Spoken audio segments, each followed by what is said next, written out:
Friends, Vijay అలాగే తన భార్య సంగీత విషయంలో చాలా పెద్ద శుభవార్త అయితే విజయ్ మంచి కోరుకునే వాళ్ళు, తమిళనాడు సీఎంగా విజయ్ ఇంకాస్త ఉన్నత శిఖరాలకి వెళ్ళాలనుకునే వాళ్ళకి చాలా పెద్ద శుభవార్తనే చెప్పుకోవాలి.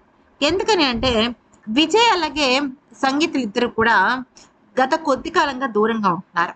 అయితే కరెక్ట్గా తమిళనాడు ఎలక్షన్స్ కి 1 మంత్ ముందు, అంటే చెప్పాలి అంటే మొన్న మనకి ఏప్రిల్ ఆ ప్రాంతంలో జరిగాయి కదా ఎలక్షన్స్. అంటే సుమారుగా ఫిబ్రవరి ఎండింగ్ మార్చ్లో ఏం జరిగింది అంటే ఆవిడ అంటే సంగీత గారు పిటిషన్ వేశారనమాట, విడాకులు కావాలని చెప్పేసి. అయితే పిటిషన్ వేశారు, కానీ అక్కడ కోర్టు వాళ్ళు ఏమన్నారంటే ఈ పిటిషన్ని ఇమీడియట్గా తీసుకోవాల్సిన ఇది లేదండి, మీరు కొద్దిగా కౌన్సిలింగ్ లాంటివి తీసుకోవాలి. భార్యాభర్తల మధ్య దూరం పెరుగుతోంది అంటే అటు న్యాయస్థానం కానీ ఇటు చట్టాలు కానీ విడిపోండి వెరీ గుడ్ అని అయితే చెప్పదు.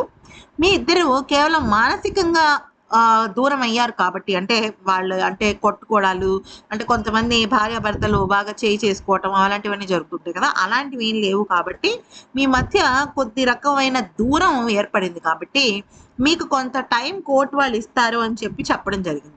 అయితే ఈలోపు ఎలక్షన్స్ రావటము, అలాగే ప్రమాణ స్వీకారము, ఇంకా విజయ్ అలాగే సంగీత్లో అటు పిల్లల వల్ల ఇటు కుటుంబ సభ్యుల ఒత్తిడి వల్ల మళ్ళీ తిరిగి వాళ్ళ జీవితంలో ఒక కొత్త వెలుగు చూడాలి అన్న ఆలోచన రావటము జరిగింది.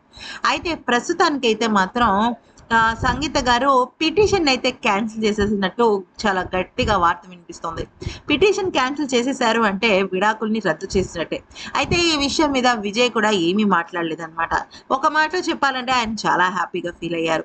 అయితే ఇక వీళ్ళిద్దరి మధ్య విడాకులు అనేది రద్దయ్యాయి అంటే చాలా పెద్ద శుభ పరిణామం. అంటే దీని అర్థం ఏంటంటే విజయ్ త్రిషల మధ్య సంబంధం లేదు అని చెప్పేసి సంగీత గారు నమ్మినట్టు, అలాగే విజయ్ గారు కూడా తిరిగి తన భార్య కుటుంబంతో కలిసి హ్యాపీగా జీవితం గడపాలి, తమిళనాడు సీఎంగా ప్రజలకు సేవ చేయాలి అన్న దృక్పథంతో ఉన్నట్టు. మరి ఈ వీడియో నచ్చిందా? నచ్చితే లైక్ చేసి సబ్స్క్రైబ్ చేసుకోండి. మరి మీకు కూడా వీళ్ళిద్దరు కలిసి ఉన్నారు, విడాకులు రద్దయింది అనిపించింది, మంచిగా అనిపిస్తే కింద కామెంట్ సెక్షన్లో చెప్పండి.